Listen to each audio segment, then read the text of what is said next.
Oi, parallel parking. Two words that struck fear into my heart the moment I started driver's ed. The saboteur that caused me to fail my driving test. Twice! Well, now that I'm a little older and I have much more driving experience under my belt, let me share some of my tips with you so that you're cruising and parking in style. Okay, no guarantee on style, but definitely in comfort. Let's start off with the easy stuff. The stuff you probably take for granted, or just fallen into the habit of forgetting to do if you've been driving for a while. Like adjusting your seat. This should be the first thing you do when getting behind the wheel. Making sure your seat is positioned the best way for your body will make driving safer and less exhausting, even on short trips. You want to adjust the height of the seat so that you can see the dash panel and the road clearly.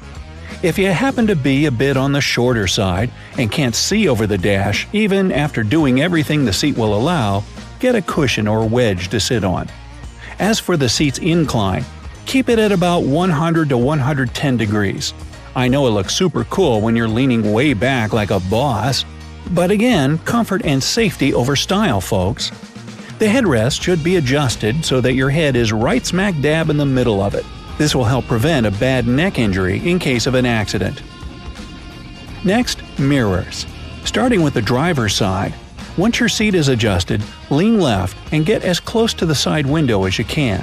Then adjust the mirror until you can see the rear fender. Once you're sitting correctly, you should just barely see the side of the back bumper.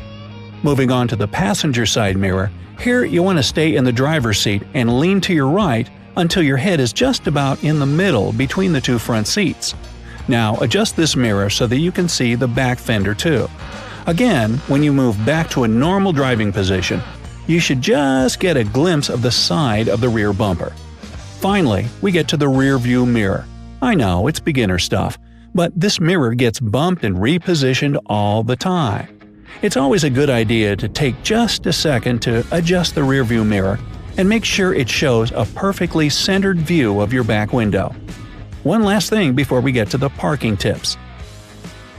Hand positioning. I can't stress enough how important this is. There's no beverage worth sipping, no text worth texting, or song worth skipping that's more valuable to your safety. Well, maybe Neil Diamond's Porcupine Pie, but that's it.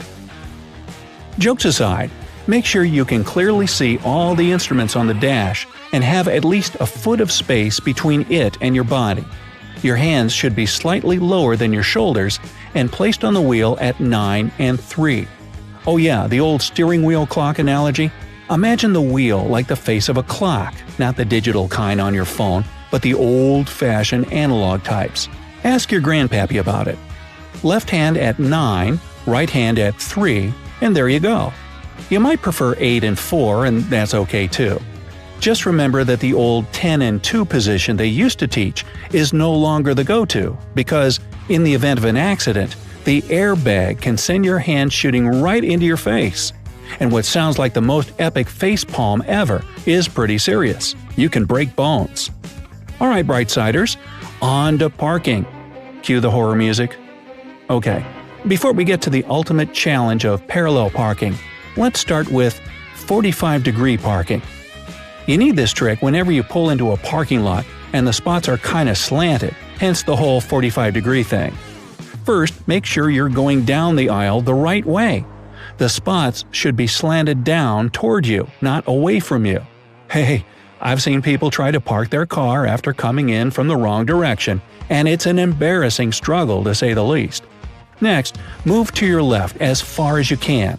Keep moving until your right side view mirror is lined up with the left tail light of the car on your right-hand side. After that, turn the wheel to the right and pull into the spot. You might have to straighten it out a bit, especially if you have a longer vehicle. The next level up from that is perpendicular parking. This is kind of similar, but the parking spots aren't angled. They're your typical straight line variety. Again, start off by getting as far to the left as you can. Watch out for incoming cars first. The further you are to your left, the easier it's going to be. Align your right side view mirror with the right line of the parking spot. Then cut the wheel to the right and pull in. Turn the steering wheel to the left and straighten the car.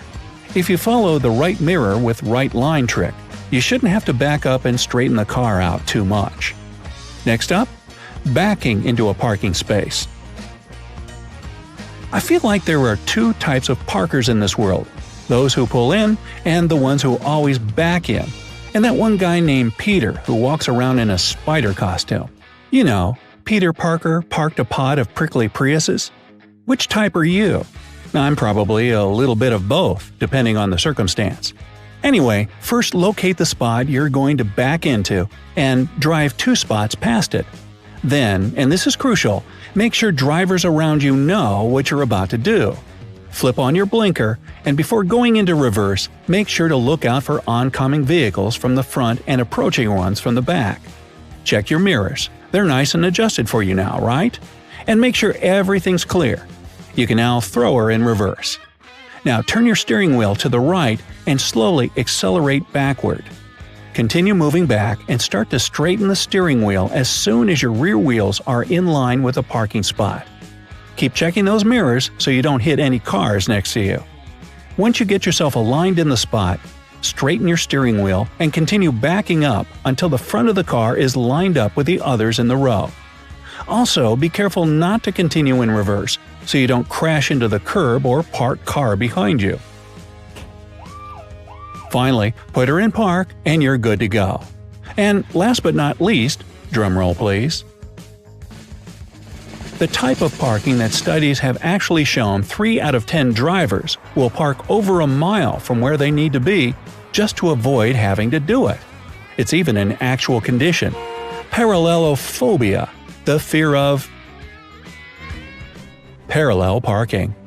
First things first, make sure the spot you want to park in is one your car will fit into. You want no less than 1.5 times the length of your car. Found a spot? Good, here we go. Drive forward until your car is next to the one in front of the parking spot. We'll call it car number 1.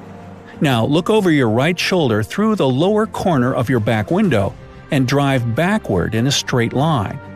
Once you can see the back of car number 1 in the right corner, turn the wheel to the right and slowly begin to back your car into the space. Look into the left side mirror when you can see the full front of the car behind the spot, and I'll dub this one car number 2, original I know. Now, straighten out the steering wheel and back the car in a straight line.